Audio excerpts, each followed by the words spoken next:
So you were caught up in this, too. When did you find out? And when did you find out your phone company didn't give up the records?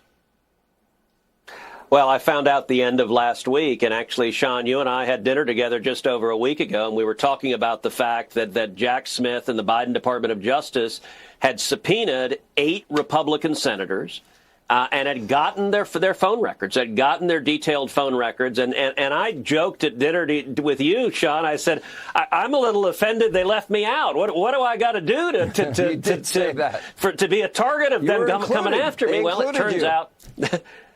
So they issued a subpoena, and you know, my cell phone company is AT&T, and AT&T, to their credit, said, no, we're not going to hand this over. AT&T is based in Texas, and kudos to AT&T. It was the right thing to do to say, we're not giving you those cell phone records. But the Biden DOJ subpoenaed nearly 20% of the Republicans in the United States Senate, their phone records. This was a fishing expedition. It was an abuse of power. This was, and by the way, they launched Arctic Frost, this witch hunt. They launched it 3 days after Donald Trump launched his reelection campaign to be reelected to the presidency. This was all about politics. And Arctic Frost is, I think, the Biden Department of Justice's Watergate. It is pure weaponization going after their political opponents. And I think the Department of Justice, the Biden DOJ, needs to be held to account. All right. What is your take on the meltdown on the left on the White House renovations? Not a taxpayer dime being spent. All these past presidents, and, you know, they've been involved in renovation projects at the White House. And you're telling the GOP to take the political part seriously as it relates to all of these protests over the weekend. And I want to know what you mean by that, because, and some people are comparing it to the Tea Party.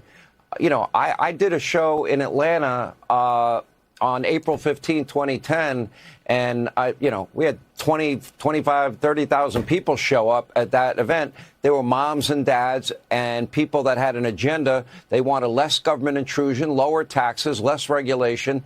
I didn't exactly see a real agenda on display this weekend. I see a big difference. Yeah. Why do you think people should take it seriously? Well, listen, there is no agenda in the Democrat Party today other than hatred for Donald Trump. And they are obsessed. They hate Donald Trump.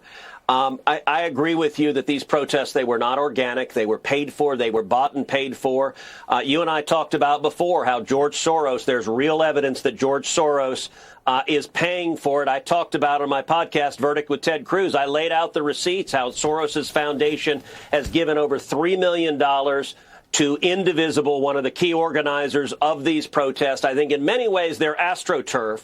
However, the warning that I'm announcing, listen, on the left, hatred is a powerful motivator, and there is an energized base on the left who hates Donald Trump, and people who are energized can show up to vote on Election Day, and I fear sometimes that on the right, people are a little too relaxed, a little too complacent. They feel like, okay, we're winning, things are great, and that can be a dangerous combination. Right now, you look at small donors, Democrats are outraising Republicans online 3-1 or more because their side is filled with rage. I think there are a lot more Americans who believe in common sense, who like a secure border, like our families being safe, like the economy coming back. Like, there is an incredible record of success to campaign on.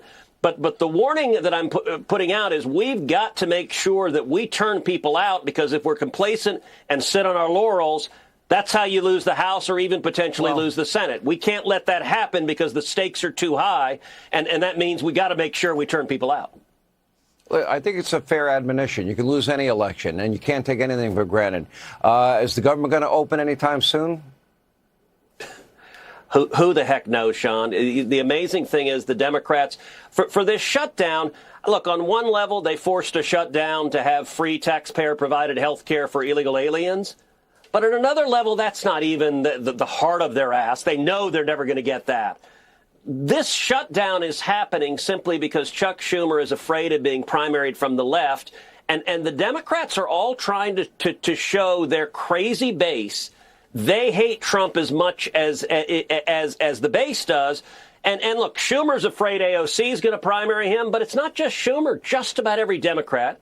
We voted 11 times to reopen the government, and the Democrats are all voting to keep the government closed, and not just the crazy left. You look at John Ossoff, who's running for re-election in Georgia. He's the most vulnerable Democrat on the ballot next year.